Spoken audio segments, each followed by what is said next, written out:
Welcome to the Wrestling Philosophy Show, where we discuss unique perspectives and beliefs on the sport of wrestling. Give us a follow or subscribe on various social media platforms, including YouTube, Spotify, and Apple Podcasts. Enjoy the show. In this episode, we talk with JohnA Passaro. John shares his story of his life-changing event and how it led him to be an author of the sport. Go check out our partner and friend, Smitty, and his corner rugs. Be sure to stock up for this upcoming season. You can email him directly at smitty43952@gmail and tell him Jared sent you. If you enjoyed this episode, feel free to leave a review on Apple Podcast or share with a friend. Welcome, JohnA Passaro, joining us today from Long Island. How you doing? Good. How you doing, Jared? How are you? Good. So right off the bat, let's hear your unique wrestling journey, your origin story for the listeners. Well, it's a pretty vanilla story. I have no accolades. I mean, I never won a national title. I never won a state title. I never won a division title back home on Long Island. I put my heart and soul into the sport and the high school wrestler for 6 years, and came out with not hitting any of my goals whatsoever. Where was that at? Where was high school for you? That was high school, Section 11 on Long Island, William Floyd High School, back in 1983. And back then it was much different. There were no clubs around. There was, if you were, there was a very, very tight niche of a community. But if you were on the outside and you didn't penetrate that, you had a hard time getting to the top. And nowadays these kids wrestle, hundreds of matches. If we wrestle 10 or 15 matches in the off season, that was a lot. So I had the desire, I had the dedication, I had the, I shaved my head, I did everything I possibly can do. I remember not taking Holy Communion because I was overweight. I was totally 100% dedicated. And, I remember coming out of this sport with nothing. I was probably really, really bitter for a long period of time in regards to wrestling. I just could not believe how much I put into the sport and how much the sport gave back to me, how little the sport gave back to me.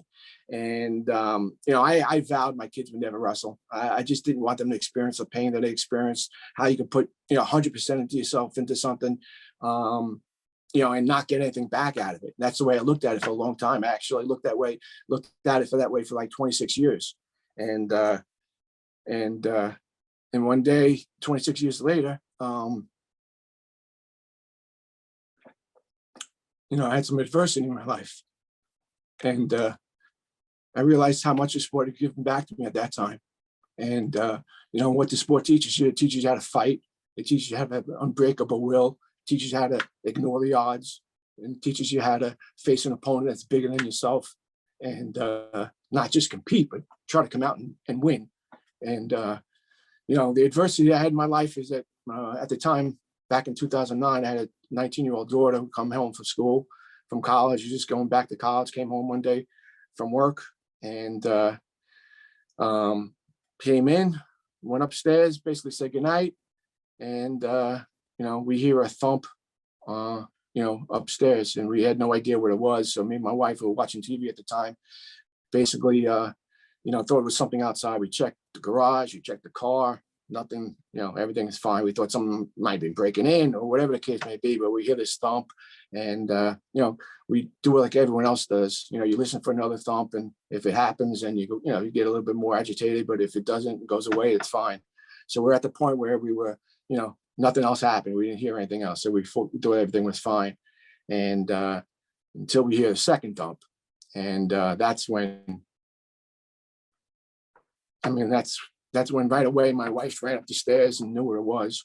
The first thump was my daughter losing consciousness and falling into her closet door. And the second thump was the closet door dislodging, falling down and hitting the floor. So at that time, we realized that, call 911, make a long story short, it's a long story long, but my daughter went into a seizure, lost oxygen for her brain for 6 minutes while she was in the hospital. and we were faced, with that. I'm sorry about this. No. It's, Take your I time. don't talk about it often when I Take do. your It's, time.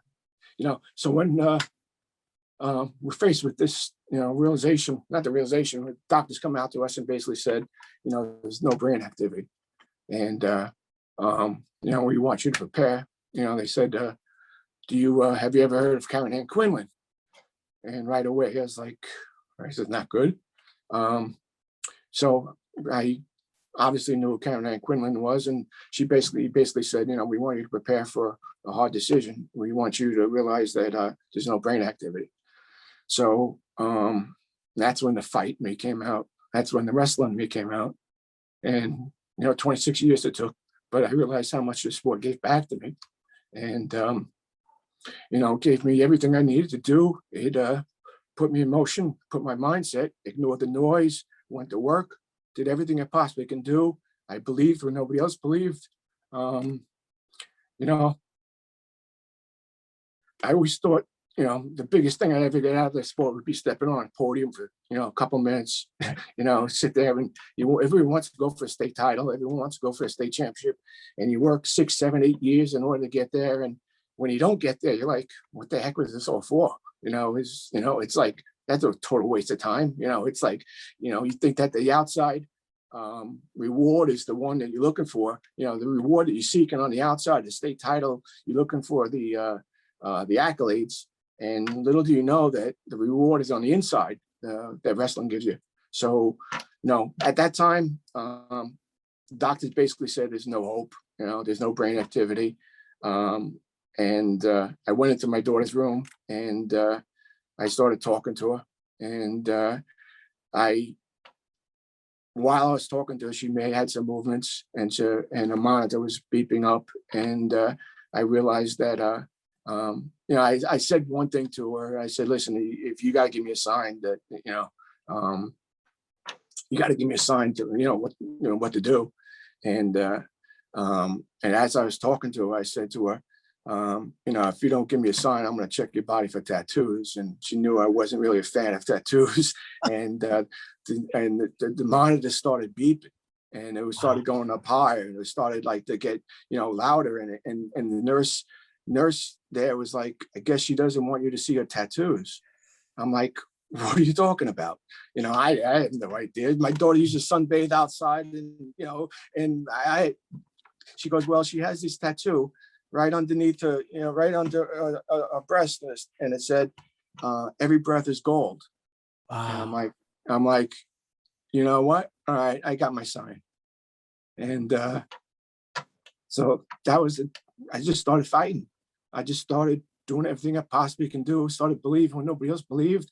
And I would say, if there was less than 1% where my daughter's capability was at that time, it was less than 1%. And I just decided, me and my wife decided our job as parents was to get it to 2%, then get it to 3%, and get 1%, take the mentality of getting 1% better every single day, right? That's the wrestler's mentality. So our mentality was just to get it 1% better. Our job as a parent was to get it, if she's 1%, get it to 2%. If she's 2%, get it to 3%. And that 1 to 2, 3% took, it took lots of time to get from 0 to 1. It took a lot of time to get from 1 to 2. We spent 141 days by a bedside. Wow. Both of us taking shifts, doing whatever we had to do, never left the side whatsoever. And 141 days, insurance runs out. Doctor's like, okay, we got to do something. You guys have to kind of leave now.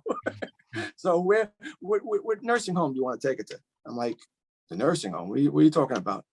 She's coming to the nursing home with JohnA Passaro. And so we took her home, and it's been 12 years, and we've been taking care of her and trying to get her 1% better every single day. And like I said, you have no idea what this sport does to you, or what it actually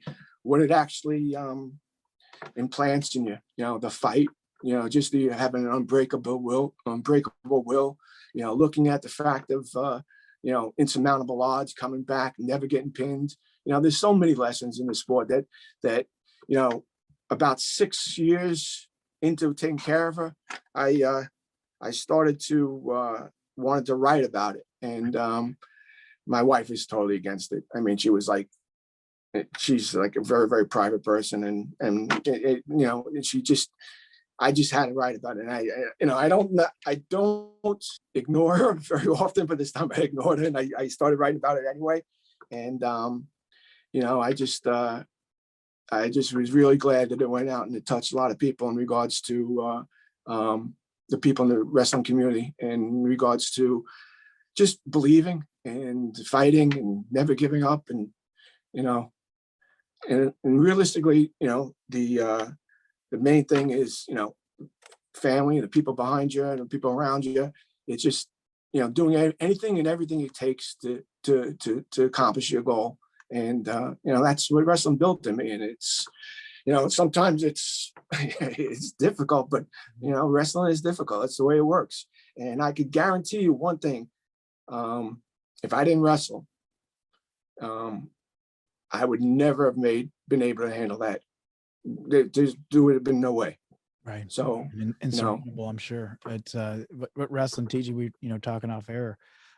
So obviously your wife, I'm assuming didn't wrestle. What being a wrestler, what do you say to her in that situation? And kind of, she was my high school.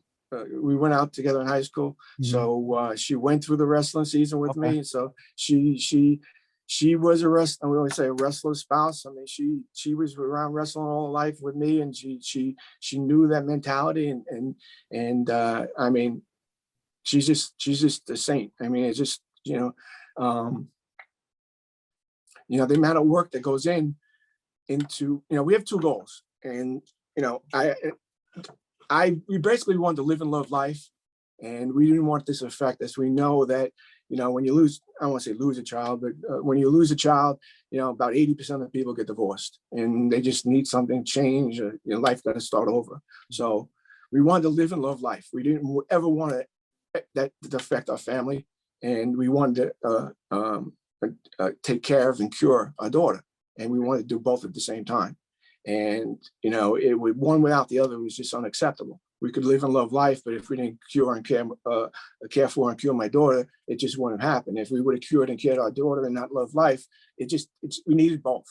And it's just like it's an insurmountable, that's taking on a lot. So you have to deal with going back to her mentality, is that she just bought into that goal. And every single day from 12 years ago, it's been living, loving life, and care for and curing my daughter. There's a lot more care than cure at this present time, but our living, loving life, it sharpens you. When you go through a tragedy, you go through a trauma, you go through something, it sharpens you, and it makes you be at your best. And and I tell you, when I was a kid, I put my whole life into being a successful wrestler. And I would do everything. I try to get every edge I possibly could in regards to practicing. You know what it is, and you got to be crazy to be a wrestler. And there are crazier wrestlers than most, and I was probably one of the crazier wrestlers than most. It didn't mean I won as most, but I had less talent and more desire. That's not a good combination. So, but my point is that that mentality that you have as a wrestler, that just get back to work. Okay, just ignore what's going on. Right? Never say quit, just go. Yeah, never say quit, just get back to work. I have something I wrote one time. It was the hallway of heartbreak. When you have that big loss, everything was coming down to this one match, and you just get burned, and you run into the hallway, and you're sitting there and you're feeling sorry for yourself, and you just ready to quit and throw it all away. Right. And you get that talk from every wrestler's coach. Been there, right? Every wrestler's been there. And it's like that's what I live every day. It's like the wrestler's heartbreak every day. And you say to yourself, stop feeling sorry for yourself, just get back to work, and just get it. You want to quit, recommit. It's a very simple process, and that's just all wrestler stuff, And so my whole journey basically came down to, I left wrestling hating the sport.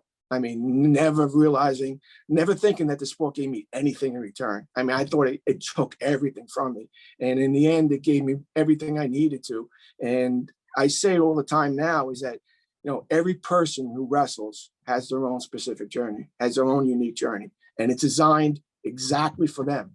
Some people win, some people don't. Some people get burned, and some people, come out of the sport, worse than they think they came out of the sport worse than they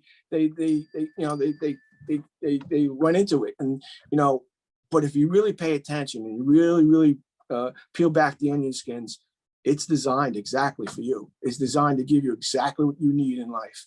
And, mine took a real long time to come into play, but everything I went through as a high school wrestler, was about resiliency. It was about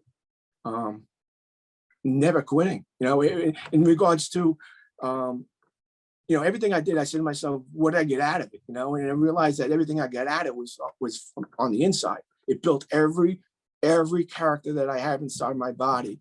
And, it built belief. It built, believing when nobody else believes. It built, never quitting, and it built having an unbreakable will. I mean, that's, the ability to fight is probably one of the best qualities to have in life. I mean, I'm not, I'm not talking about 100%. Fist fighting. I'm just talking about fighting, and you can't, you can't teach that. I mean, you got to go through things in order to do that. You got to struggle. You got to have the heartbreak. You have to have, you have to have a desire. You have to have a goal. You have to have, have good people around you. You have to have good teammates, everything else. So that's wrestling. So now throw that into life. Your teammates are your family. Your goal is what you want for your family. Okay. You're going to have heartbreak. You got to have the resiliency. You have to have come back from that. So, everything wrestling teaches prepares you for life. For me, it prepared me to be a parent. It prepared me to be, how to live my life. The biggest thing wrestling gave me, like I said, I never stepped on a podium for, the one I wanted to, at least for the 3 or 4 or 5 seconds that you're up there. But it gave me a way to live life. It gave me a lifestyle, and that lasted my whole life. Right. So, if I look at it, I consider myself one of the luckier people who have wrestled, because I realize that lifestyle that wrestling gave me, is just, I would never trade that for anything in the world. I mean, if you tell me I win 4 state championships and I never realized that, wrestling's about a lifestyle, no, I don't make that trade now. You actually, when I was 18, I would have made that trade, but right now I don't make that trade. So me, but the funny part is, and the tricky part is that you can't think it's about that. You got to think it's about winning. And that's the real trick about wrestling, is that you got to believe it's all about the winning. Mm-hmm. And when you believe that, you're going to do everything you can to get better. You're going to go through every trial and tribulation, every struggle, every heartbreak, you're going to have to every comeback. And if you don't believe it's about the winning, you're not going to do that. So It kind of has to trick you into believing that it's all about everything that's on the mat. Yeah. And, I always say, when I left the sport for like 20 some odd years, but one of the observations I had in the sport when coming back was there were a lot of wrestlers who wrestled at high levels. Some of them had very good lives, and some of them had lives that probably went the other way. Right. And I couldn't understand how that happened. I just couldn't understand how you have everything you possibly could need and you don't use it. Mm-hmm. And, it's like taking a test, having the answers to the test and failing it. Right. Right. And it's like, you had the answers. Yeah. I mean, what don't you get? You had the answers. So to me, when I say that what wrestling's about, it's about implementing what you learn into your real life. If your life is wrestling, that's fine. You continue doing that. But 99% of the people's life is not going to be wrestling after college or after high school or college. So now you say to yourself, I'm a wrestler. Once you wrestle, do you feel like you're always a wrestler? So now you got to implement what you learned. Mm-hmm. And what you learn, when you do that, your life gets better. But there's nothing, like Mike Tyson is a great example. Who beat Mike Tyson? It's very simple. Mike Tyson beat Mike Tyson. It's like, he beat himself. So he had everything he needed to do. And the only person who could beat him was himself. And he did. And that's one aspect of people come out of wrestling, and some other people come out of wrestling use everything that they can. And it sometimes is the people who never won.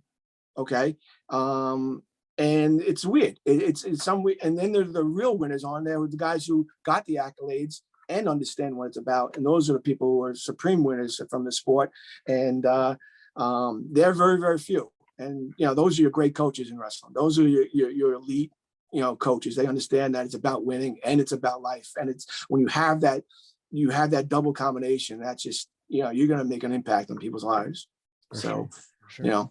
So go back 12 years ago. Were you always a writer, or how? I guess how did that come about, or how did you convince the wife that Yeah, okay, publish this, or It's a story. When if you would ask me in 1983 what I was going to do, I was going to go to Syracuse University. I was going to become a sports writer, and I was going to wrestle. Syracuse had a program back then, and Syracuse had a lead program back then, and that was my goal. I was becoming a writer at Syracuse University, and I was going to wrestle. I didn't go to Syracuse, and I didn't become, and basically what I do, but when you look at it is that I did everything I said I was going to do. It just didn't happen the way I thought it would have happened. Okay. So I always, yeah, it's always the case. So realistically, when my daughter got sick, me and my wife were sitting. I wanted to write, and we were discussing whether or not I should write about it. And she just thought nobody could, it would be a pity story, and nobody really would. She didn't want anyone, feeling sorry for us or anything like that. So she was very, very private, and for some reason, I just had to get it out there. I just felt I wanted to get out there. So one day we're sitting on the couch, and in New York, the lottery comes on. It's Yolanda Vega comes on the TV, and they pull the lotto numbers. And this is so true. So she sits there and starts pulling the lotto numbers, and I'm like 2, and a 2 pops up, 7, like a 7 pops up, right? 9, a 9 pops up. Like I think there's 7 numbers, right? I get up to number 5. I nail 5 in a row. Wow. Right? I nail 5 in a row, and I'm looking at myself. I'm like, what the heck is going on? Well, that's mean. I get nothing for this, and and my wife turns to me and goes, you get nothing if it's not on paper, and I'm like, all right, that's fine with the lotto. I understand that, but that basically took me that I had to write this, and I had to ignore her, and that was my sign to write the book. And as far-fetched or crazy as it may have sounded, or reach, I was reaching. I don't know if I was reaching for something, or just when something just hits you and you just like, sign, I just got to do this. So I started writing, and I wrote a chapter. And some reason I just posted it to Facebook, and then what I would do is I post a chapter a day, and I wrote the first book by posting a chapter a day for like 55 days. And, I didn't know what to expect, and I wasn't looking for anything. And the only reason I wrote it, and because I wanted more good to come out of this than bad. Right. And that was the only reason. Mm-hmm. And that was my driving force, was somehow, some way, more good has to come out of this than bad. And so I put it out there, and I started getting back what I call like 3 a.m. emails. An email that was sent at 3 a.m. And it's usually when people are up in the middle of the night thinking about their life, and it would be from like, I remember one from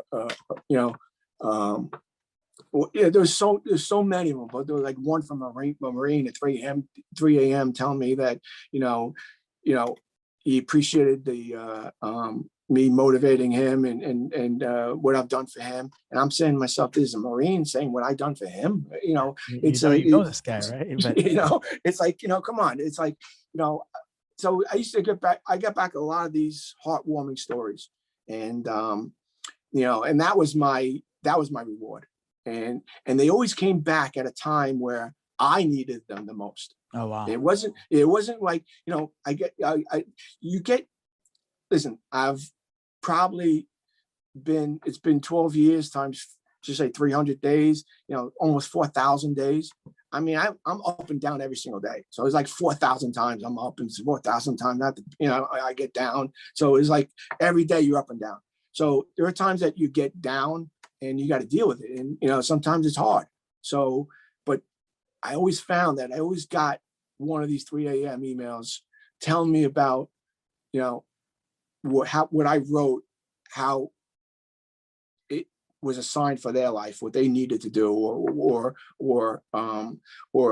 that was a similar story that they went through, and an outcome, or basically those emails that they were sending were actually from me. It wasn't full circle, right? It came back. Yeah, it basically came full circle, and and so the writing part of it to me never was about money. It was never about money, and it was about getting more and more of those emails.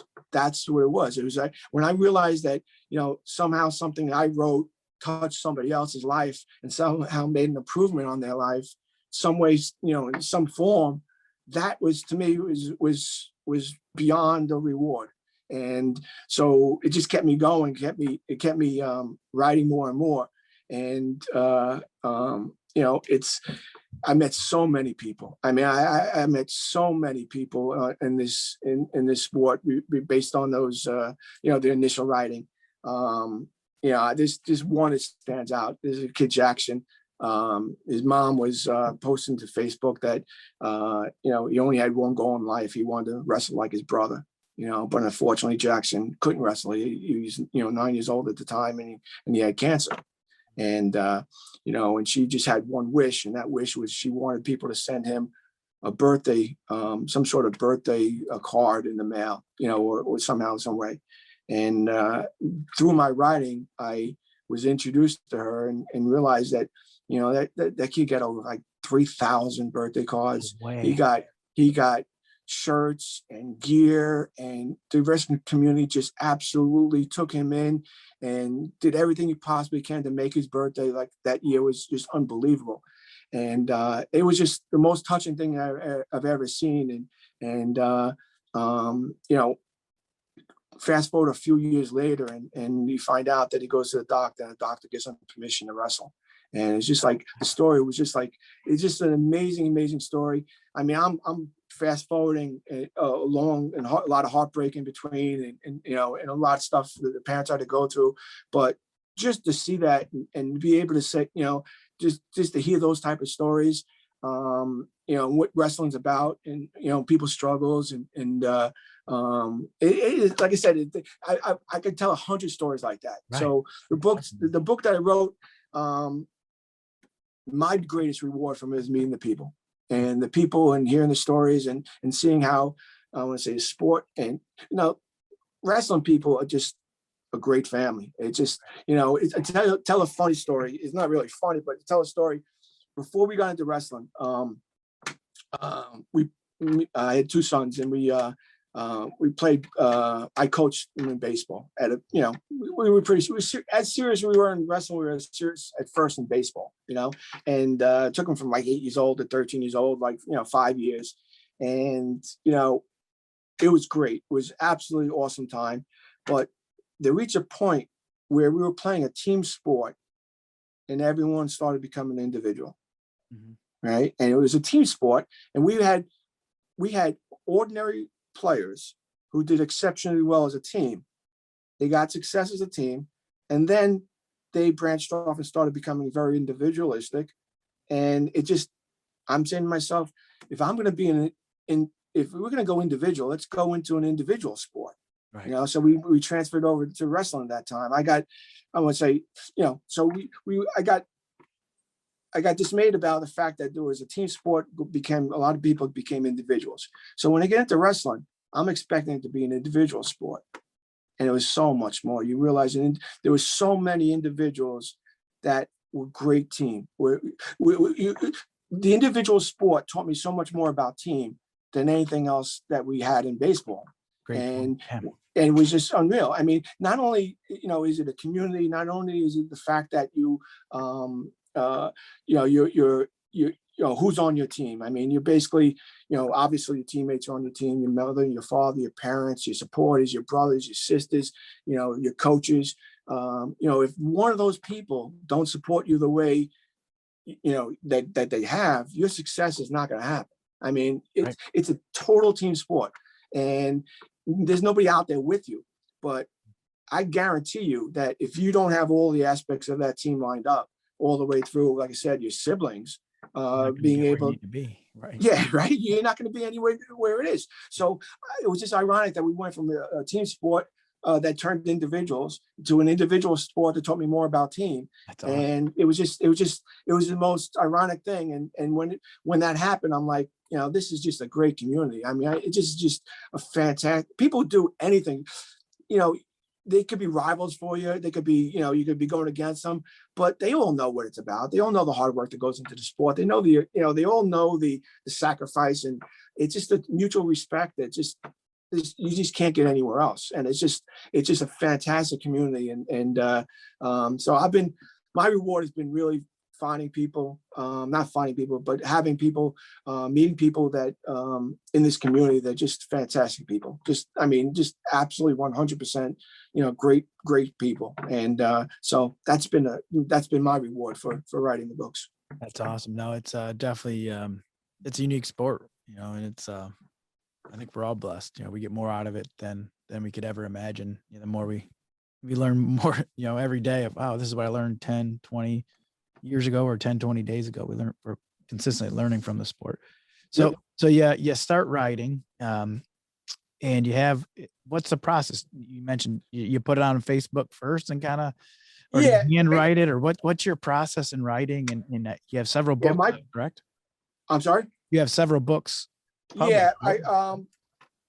My process basically when I first started writing is, my first book was 6 Minutes Wrestling with Life. Mm-hmm. And basically what the book is about is, obviously wrestling is a 6-minute match, and my daughter lost oxygen for 6 minutes.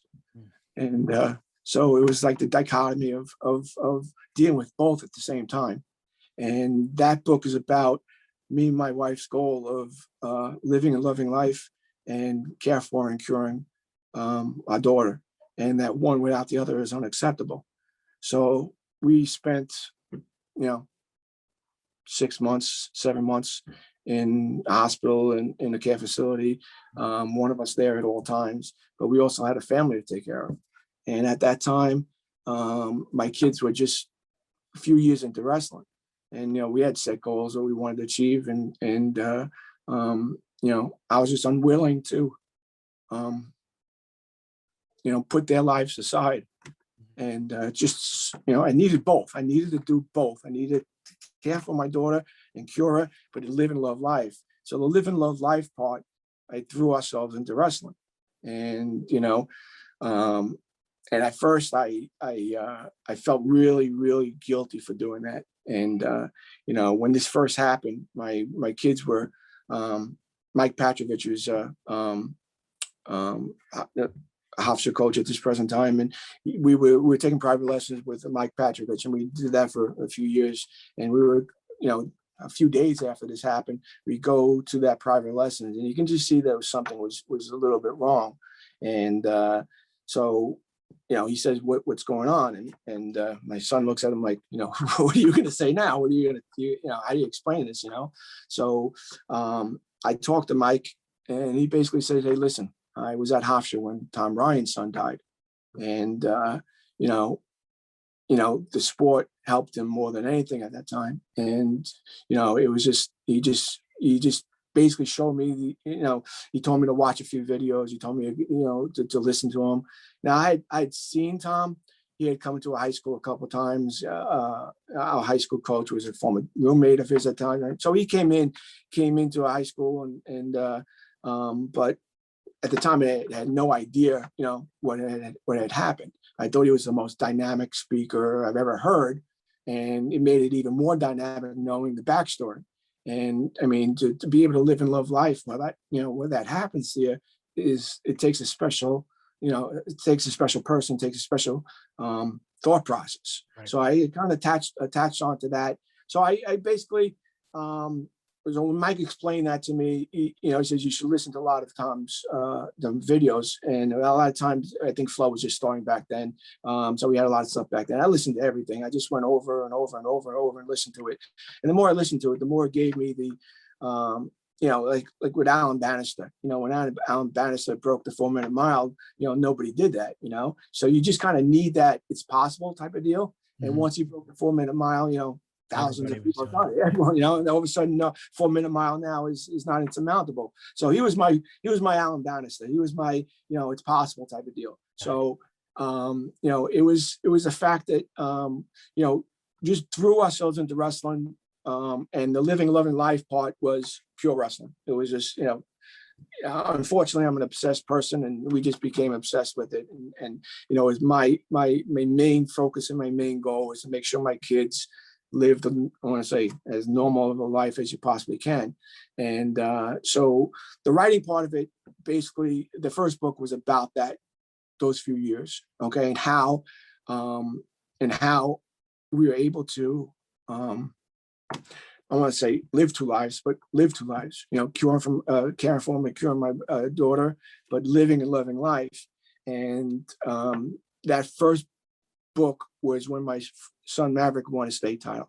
Wow. And how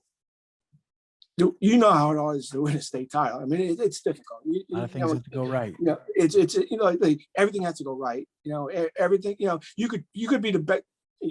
I'm not saying he was the best, but you could be the best out there, and all of a sudden things don't go your way, and all of a sudden, injury, anything, right? So that first book, after he did that, I realized how special it was under the circumstances of what we're going through, and so I basically wrote it just to keep myself believing that anything's possible. Right. And when you realize that, under the circumstances that you did something extraordinarily hard, extraordinarily difficult, you need so much focus, attention, you need to be dedicated, you need everything to go right. Mm-hmm. But to do that under the circumstances we were under just made me believe that, there's something out there that I don't think could happen that can happen. And I needed that belief structure. I needed to be able to do that. So I needed to be able to believe that, just keep being the disciplined, keep doing everything right, the good things will happen.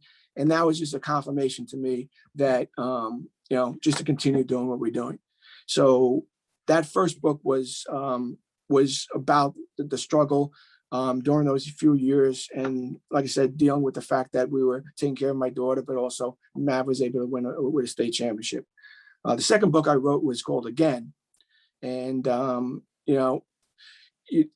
and Again, basically was a second book where my second son, Trav, won a state title. And the title is not about him winning a state title.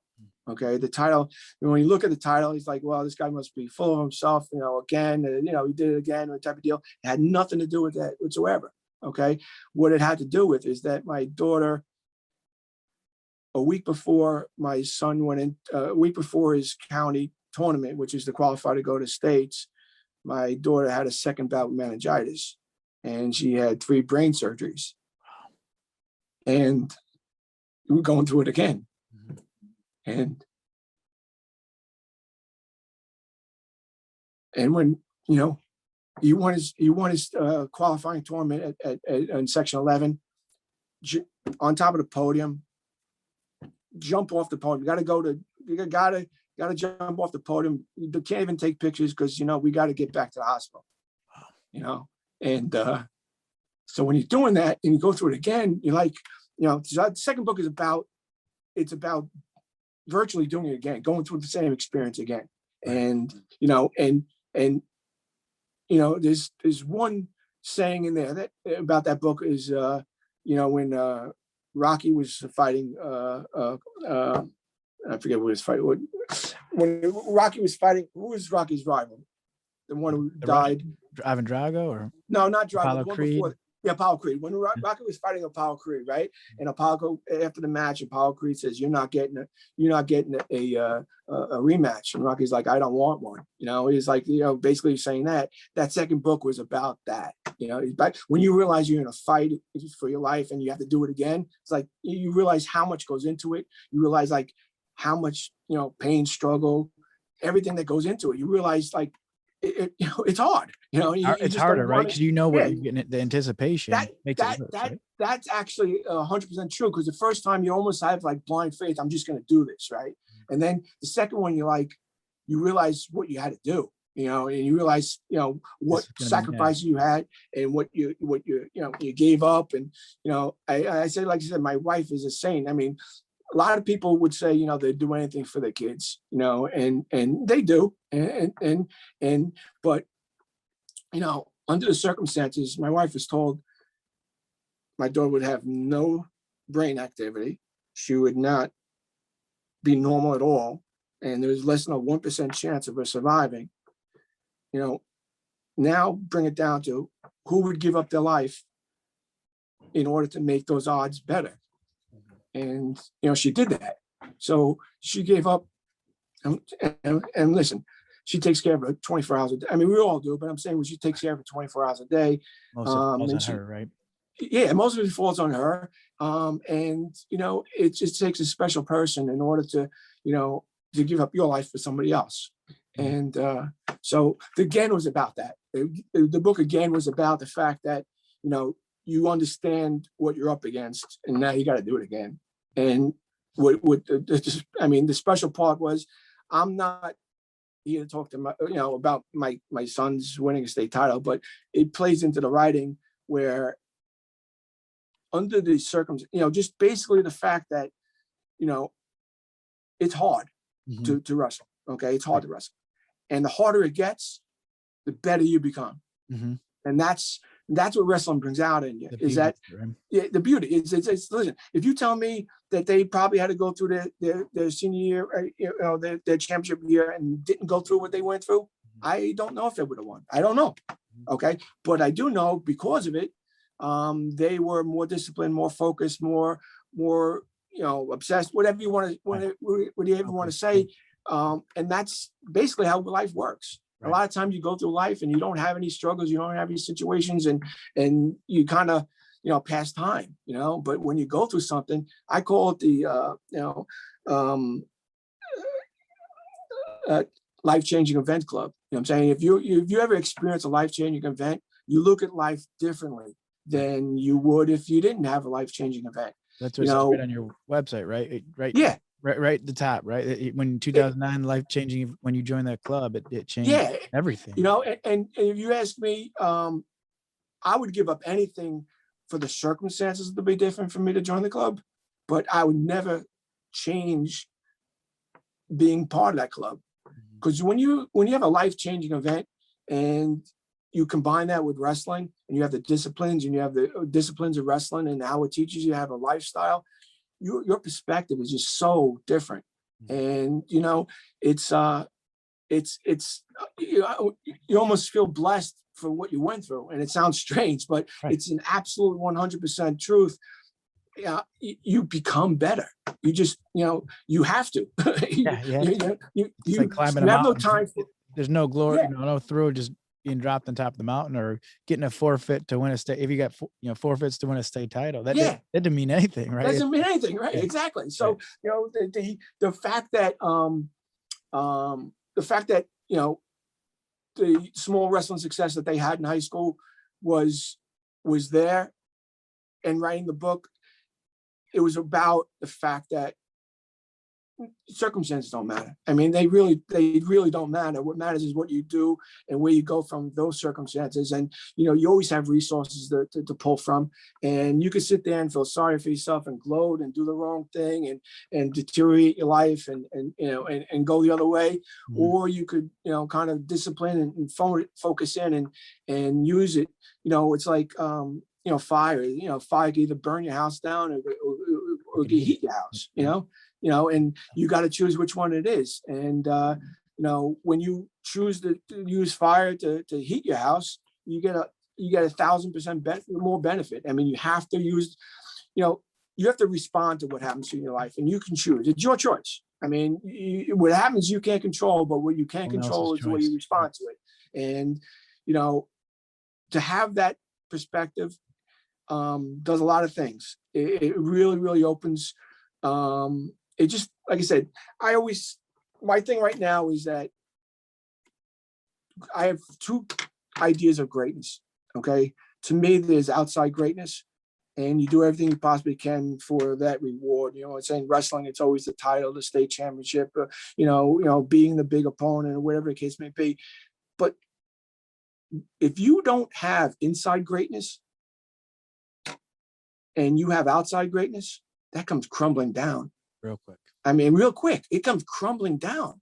I mean, you show me a guy who's won everything, who just had bad character or bad lifestyle. I mean, that person is actually going to be worse off 100%. For having that success. Right. But if you have a person who doesn't have the outside success, but has the inside success, everything gets built. Okay. And it's an upward trajectory. So that inside success is what wrestling is about.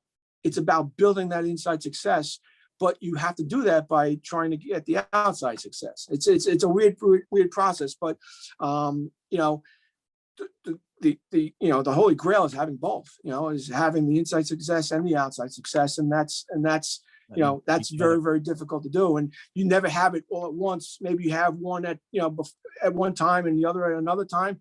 But I find that if you had to choose which one which one you want, you got to want the inside success. You got to want the peace of mind, being able to have solitude, appreciation. You got to have gratitude. You got to have, kindness. All that type of stuff has to exist. So many athletes, especially wrestlers.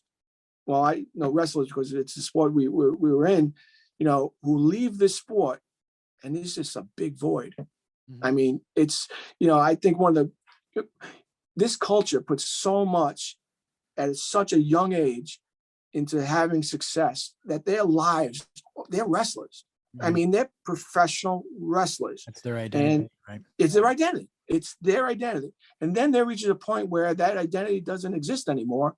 And it's very, very, very difficult for them. You told them all their lives that that's what you are. You're a wrestler. Don't worry about anything else. You're a wrestler. And then all of a sudden that's not there. It's difficult. And if you don't have that inside success built up, that's a hard crash that comes down.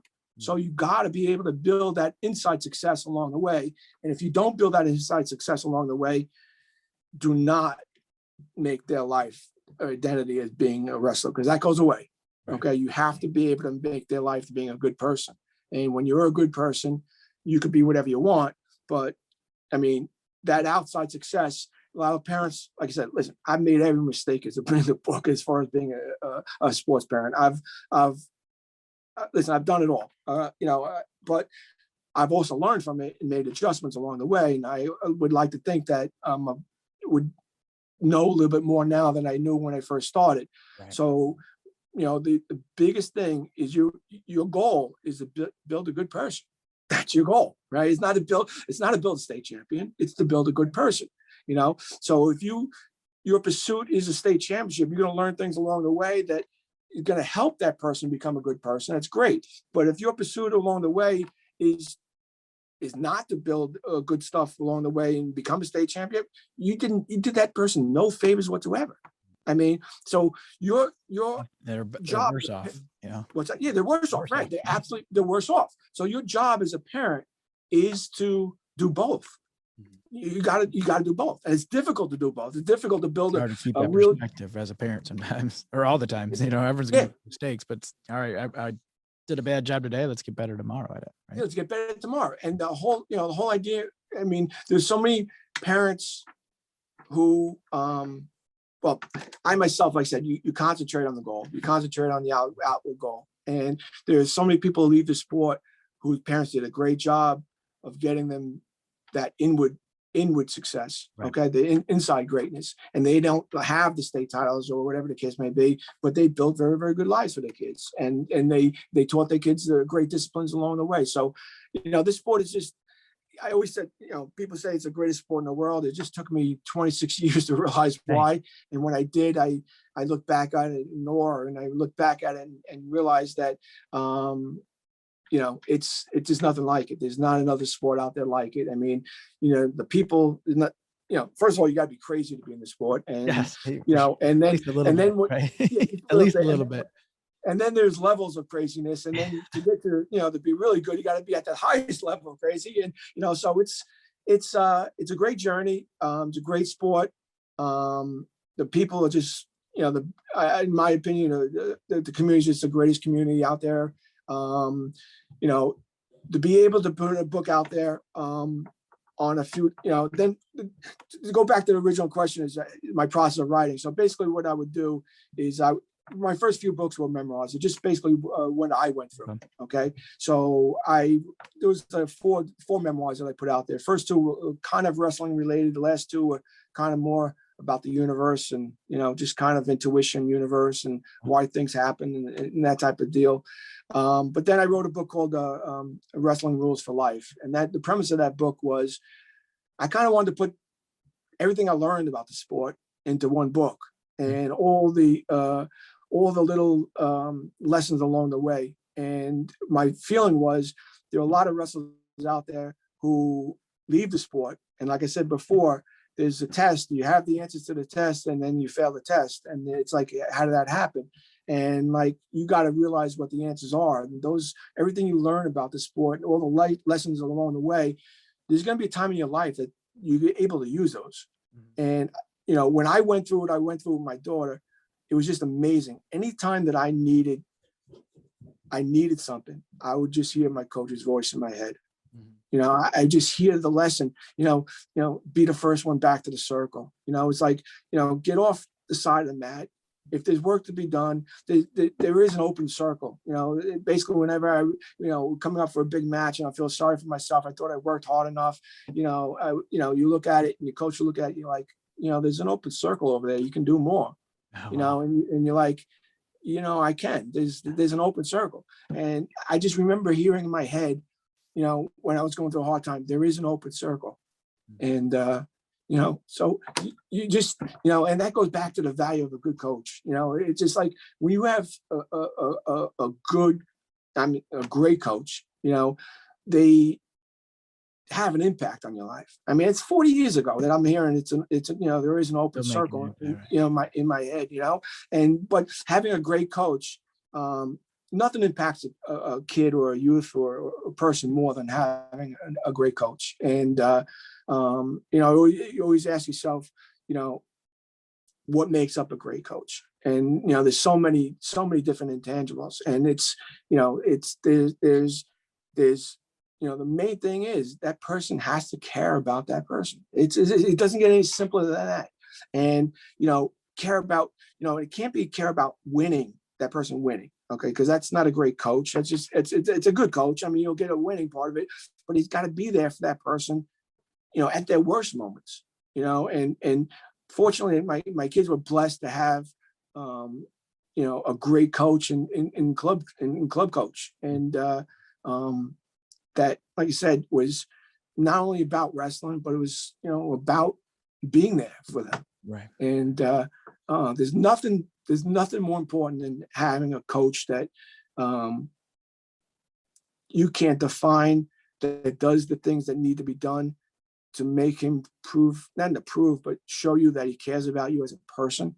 And when you have that, you're gonna do anything for that person. I mean, I mean, everyone said you run through a brick wall. Yeah, you would. Right. You actually Right.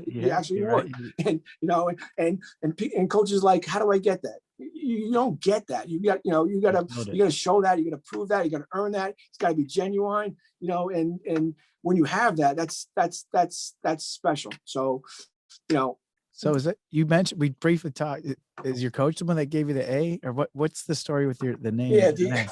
I want to hear that, because we touched on, you didn't tell me the whole thing. So I want to hear it. Yeah. When I basically, now I'll have it on my books. My name is JohnA Passaro.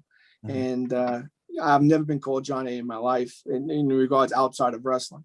Okay. And my name is JohnA Passaro, and that's very vanilla, very whatever. But basically, the reason why I use John A is I tell stories that when I was in high school wrestling, and there might have been 200, 300, 400 people in the crowd, and I was in the middle of a match, and I get to the point where I you get to that make or break, quit, or just give in or just keep going type of a moment. There's two people I'd hear in the crowd, and it would be my brother Joe and my coach Dan Nolan. And they just had distinct voices. I'd hear their voices no matter over everyone else's, and then be going, Johnny, Johnny. And they wouldn't be calling me, it would be like Johnny, but it would be John with emphasis on the A, Johnny. Yeah. And it was just like, and at that moment, it was like, Long Island, right? Too. It was like, it was just like, you just basically refocus. Flip that switch for you, probably, right? You flip the switch. Like, all right. Yeah, you flip your switch, and you basically realize I can do this. So it was just a tremendous feeling, like you start believing in yourself again. Mm-hmm. So I used the John A because it's a great feeling knowing that other people believe in you, and you start believing in yourself, even when you may not be believing in yourself at that present time. So the John A just makes me feel like I'm back in that spot where it primed you, right? It primed. Yeah. I had a similar coach team show, similar coach. We had several great coaches, but he was one of them. Me and my brothers, and his thing was, we walk out there, you do a fake cough, and that was our primer. Like we just coughed it out, and it was like it's such a. You're right. That was our primer, but that's pretty cool. So I always wondered, like I said, started off the show, but following you for a while, I always wondered what the A was, but I just figured it was a middle initial or something. Yeah, my middle initial is A. And that's what makes actually that combined when I first basically started publishing my books. There was another JohnA Passaro. Oh, really? I'm like, yeah, there was another JohnA Passaro. So I'm like, what the heck is that? You can't do that. I gotta differentiate myself. So combine that with the fact of the way it made me feel. I switched my middle initial A, and I just kind of attach it to the first name. So that's kind of the story. But just having that feeling, like I said, and that feeling is a belief. It's a feeling of belief, and you're right. That's kind of what my books are about.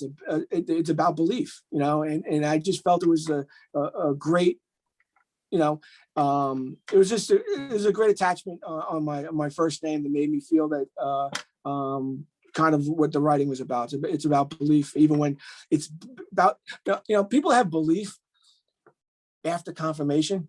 Mm-hmm. I mean, that's to me not belief. Right. Having belief before confirmation, that's belief. Okay. Yeah. So, there are people in your life who believe in you before they get confirmation that what they think of you is true. Okay. Mm-hmm.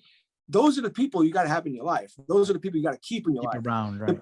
Yeah. Those are people who believe after everything happens. I mean, that's not belief. That's, whatever. So there are very, very few people who believe before confirmation, and find those people, because those people are going to make you special.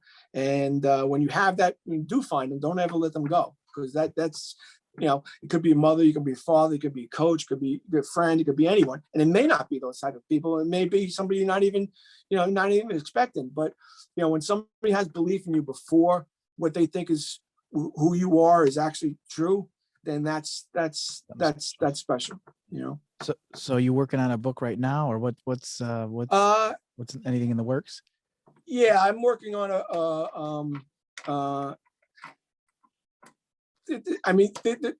I'm always working on a book. I mean, something right. You know what? The right answer is I'm always working on my book, but it takes a long time to get from my mind to the paper. Mm-hmm. And when I'll start a project and that project will fizzle out, or just didn't have enough stamina behind it.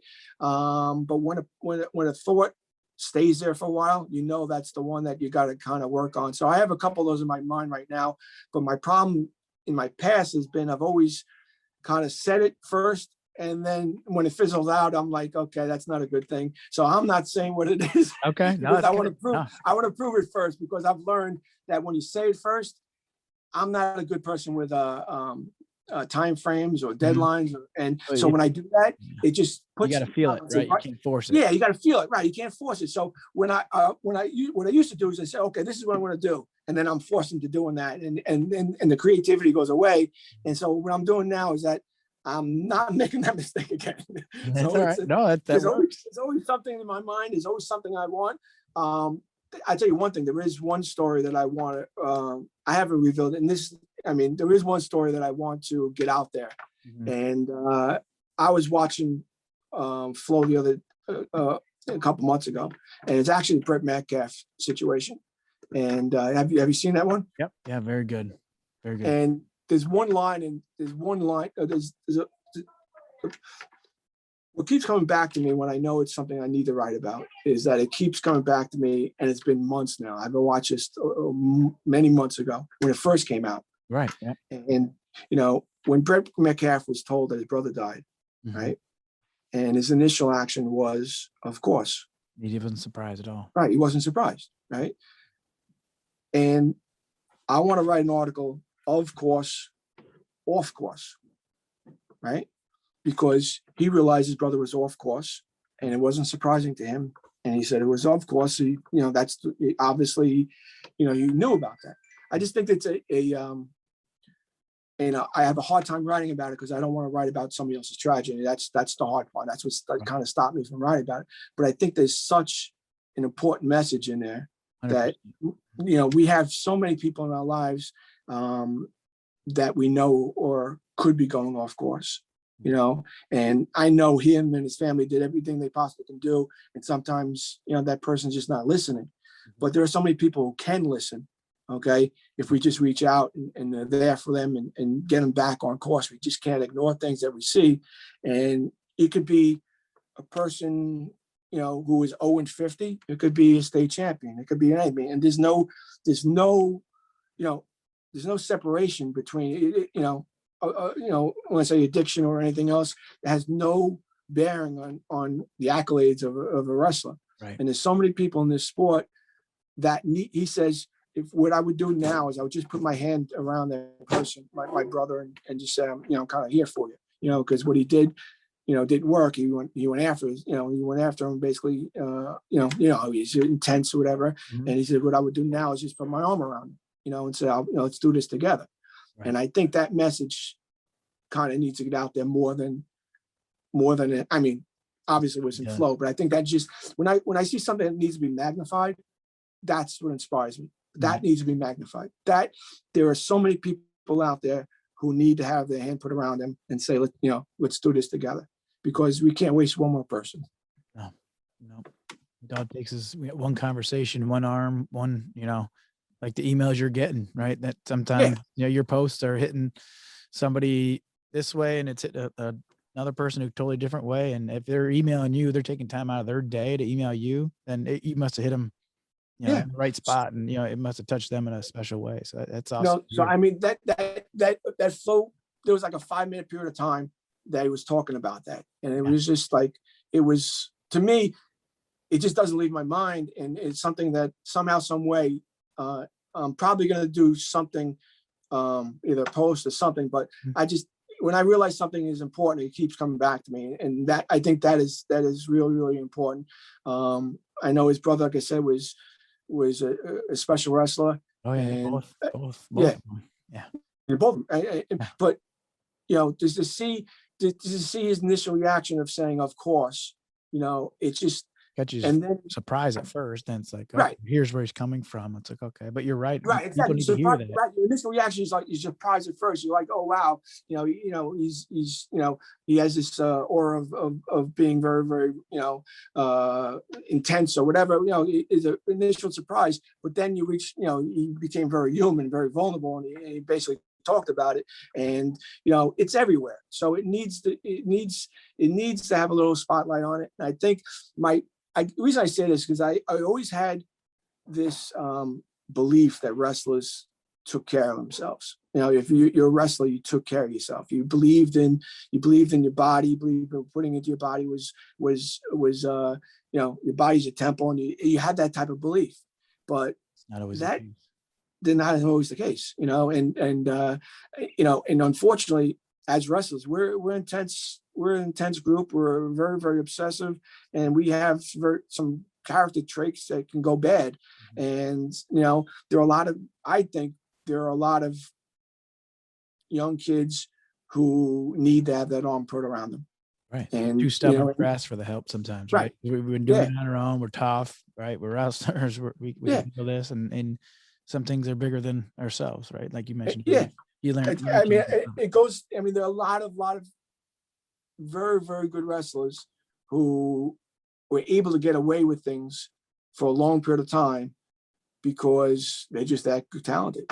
Right. You know, and it's actually a bad thing to be that talented in that situation. And they reach a point where that talent, you know, I want to say, gets surpassed by everything else. And that's a part where it gets really dangerous for them. And, you know, wrestlers, you know, we don't ask for help.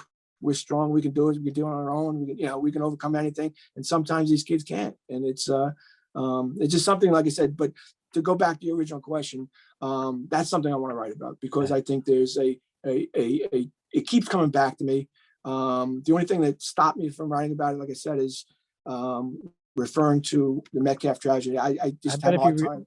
Reached out to Brent, I bet he'd be okay with it. I bet he could provide some insight too. You know, you kind of talk, you know, make it his story too. Share it with him. I don't know.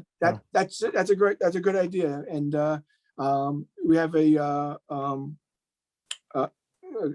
our local high school has a kid who's on that team now. So nice. I would say, yeah. I'm sure I'm sure he.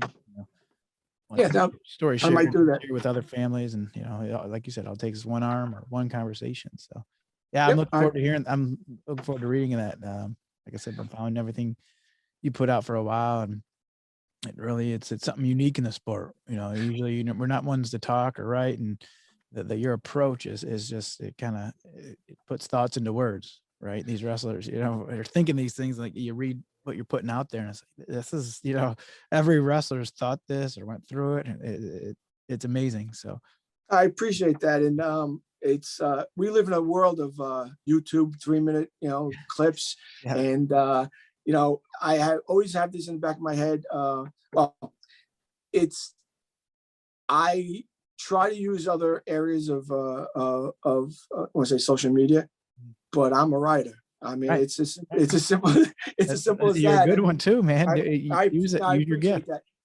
You know, so I try to, like I said, even on talking on the, I write much better than I talk, and it's just my avenue is actually words, but it's weird when you connect with a kid that you think you never would connect with. It's actually a weird experience, but Humbling, right? It's actually a really good one, because you know, you have no idea what other people are going through, and how, you know, and how they touch it. And most people, I would say almost everyone doesn't talk about it. I mean, we never want to show we're vulnerable or we're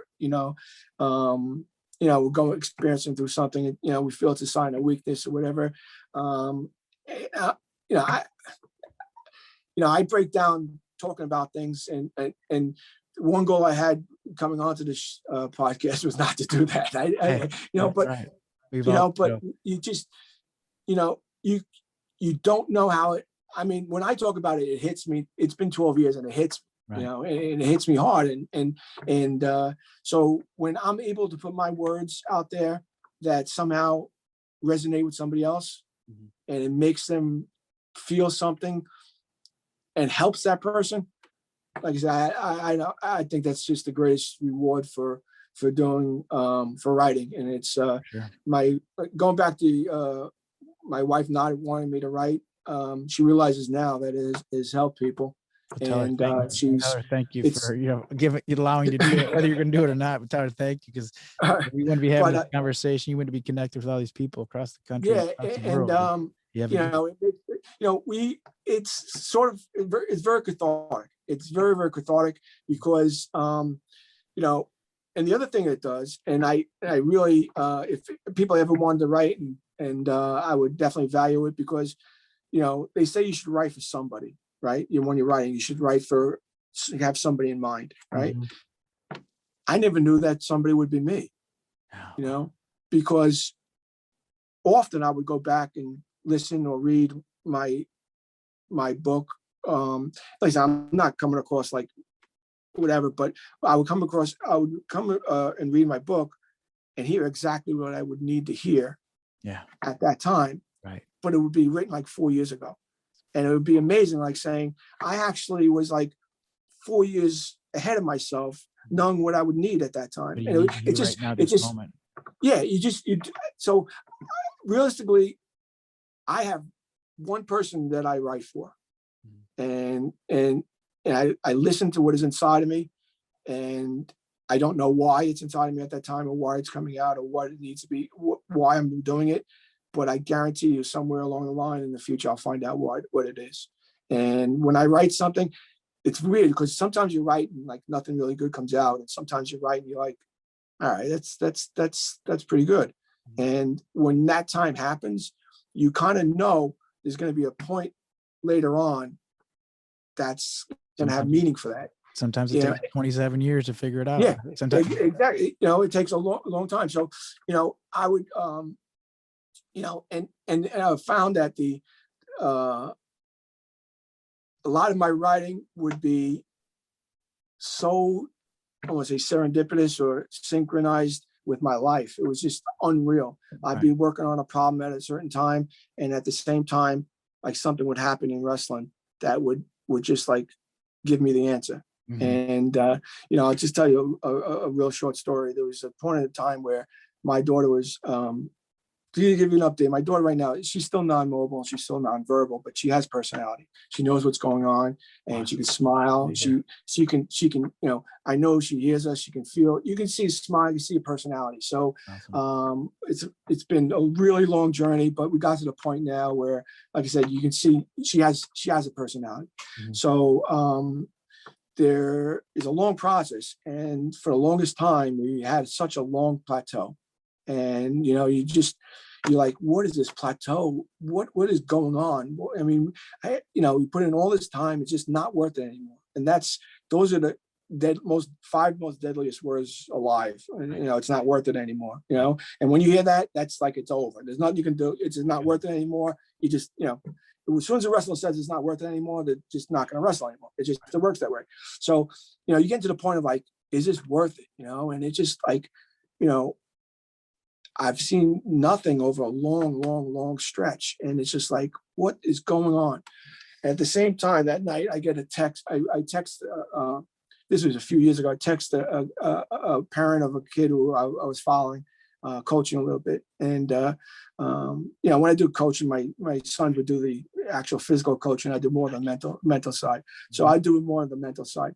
And I'd be, is he ready for his first match? It was in December. Is he ready for his first match? And he texts back, he's decided not to wrestle this year.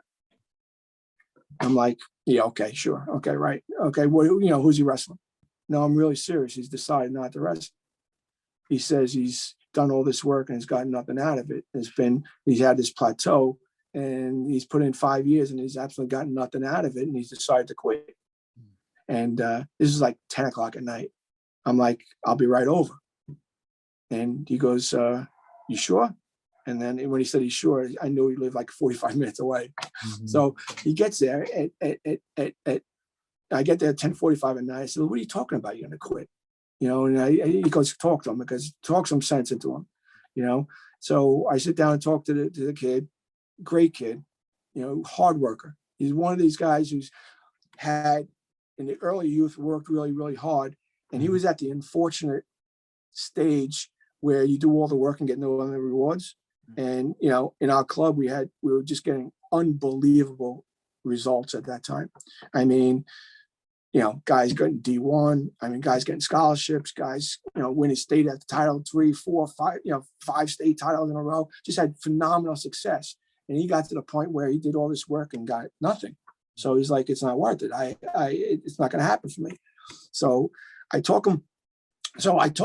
I said, listen, you can't quit just because you're plateauing. Your rewards are not being not taken away from you, they're just being deferred. Your rewards are being deferred. It's going to be further out. You're not going to get them in incremental stages. You're going to get them all at once. Right. So I talk him back into wrestling, and that night, and on the way home, I'm saying to myself, did I just hear myself say, you can't quit? Don't look at the plateau. Your rewards are not going to be, given to you incrementally. Going to be given to you, deferred to you all at once. I'm telling this kid to that's the process. You got to trust in the process. This is the process. All of a sudden, I'm driving back to myself and saying, I can't just believe I just said that. Right. And it winds up being that kid winds up teching a kid in the division that year, winning the county title, going to the states, we're taking, fourth in the state. And I'm looking back at him like, he quit. And right. and I just, in a certain way, quick, because he needed to tell you a message, right? yeah, right. So I'm saying to myself, anytime I get close to like, just like saying it's not worth it anymore, I just, things happen that you just look at and you're like, that didn't happen by accident. I mean, there's, what you say when your words go out and you actually hear them yourself and you say, that's actually for me. You think you're saying for him, but it's actually for me. That resonates with you. So, I look at wrestling as a journey. I mean, every kid's on a journey, and everything that happens along the way in that journey is teaching them something. It's making them something either they think it may be for like, that particular match or that particular season, but it may be for something far greater than that, and not everyone pulls, a state championship or a county championship out of their season, but they're going to get a reward far greater than anything they put in. And one thing that I came to realize is that wrestling is going to give you back 1,000% more than you put in, and what you put into the sport. And it may not happen all at once. It may not happen for a long period of time, but there's going to be some place somewhere in your life that you're going to pull on every resource, and you're going to say, I'm a wrestler, and the wrestling you is going to come out. And when it does, is you're going to get through something that you weren't able to get through before. And that's the reason people should wrestle. Right. And it's, winning is great. And listen, there's nothing better than winning. There's no more ferocious competitor. I'm not a, everyone gets a medal type of guy. I think winning is special, and I think you should go after winning, but it's only half the equation. People say winning's everything. No, winning's 50% of everything. It's the other 50% is, you're building what you need to do for the rest of your life. It's a lifestyle that got you there. And if you pull on everything you did in order to become successful, and you continue doing that, you'll continue to do successful in your life. But what happens more times than not is people forget what they did. They forget what, there's something having, too successful, having too much talent. So when you become too successful, having too much talent, you kind of forgot what got you there.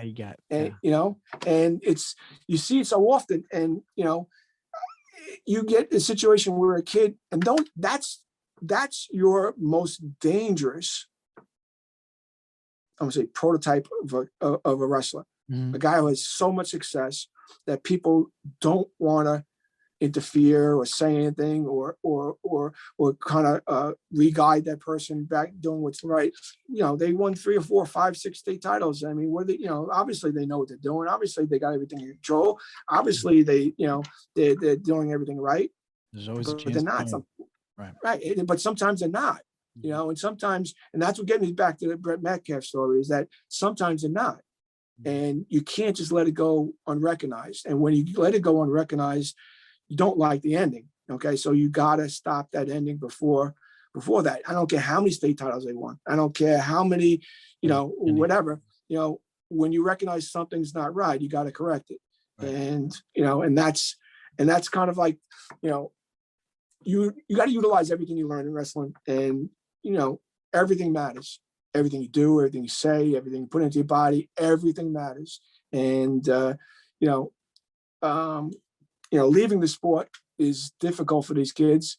They have a identity, right? That is no longer an identity. You're no longer a wrestler.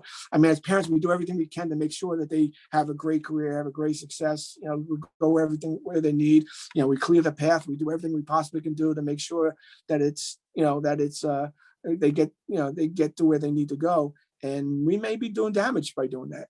I always say, one of the books I want to write is Don't Clear the Path. Yeah. Don't clear the path. Sharpen the axe, but don't clear the path. That's a great point. If you go out there and do everything for your kid, you're setting them up for failure. I don't care if they win. It doesn't matter if they win. You're setting that person up for failure. Their whole life thinks like, it's everything's going to be done for them, or value of here's a perfect example. it's weird thing to say, but I think getting a college scholarship is not always a great thing. Mm-hmm. And the reason I say that is because your value of money, you got to, to know what the value of money is a very, very big thing in life, right? And when you get something that is very, very valuable and you kind of don't recognize the value of that, right? It's not a good thing. You got when you I scratch that idea. Just take that back. Yeah, I'm sorry. but you're right, No, though. The hungry lion runs fastest, right? Yeah, You gotta have. I just think there's a mental difference between being a walk-on and having a scholarship, and sometimes you lose your edge when everything is given to you, or in that particular case. And I think one of the biggest things for a wrestler is to be hungry. And when you're hungry, you do everything you possibly do, and sometimes you get complacent when things are done for you. So that's kind of the point. Right. But it's you always want to strive for things, but what I'm saying is that it's too easy. It's not the juicy worth. I guess what I'm saying is that when you're out there and you don't recognize what the price of things are, okay, then what you get may have true meaning to you in regards to that. So I think again, bad thought. Go ahead. I know exactly what you're trying to say. I know what you're saying. But thanks, John. I appreciate it. Where can the listeners find you? What's the website and the social media handles? Sure. My blog is JohnAPassaroblog.com. John, JohnAPassaro.com, right? Yep. Blog also. Blog. Okay. I'm sorry. Blog. Yep. Okay. On Facebook, it's JohnA Passaro Wrestling with Life. And the books are actually on Amazon, or there's a private store that I have is JohnAPassarostore.com. Awesome. No, it's keep your thoughts coming and keep writing, because like I said, it's I love when you send the emails out or you see the Facebook posts, and I appreciate that, Jared. It makes really awesome. I appreciate that. Thanks for your time today. And like I said, I write a little much better than I talk, so you're gonna have to do a lot of editing. I've been wanting to hear your story. I've been ever since I came across you years ago. I was like, I want to hear his story. So I'm glad we finally heard it. So thank you. Very good. Thank you so much, Jared.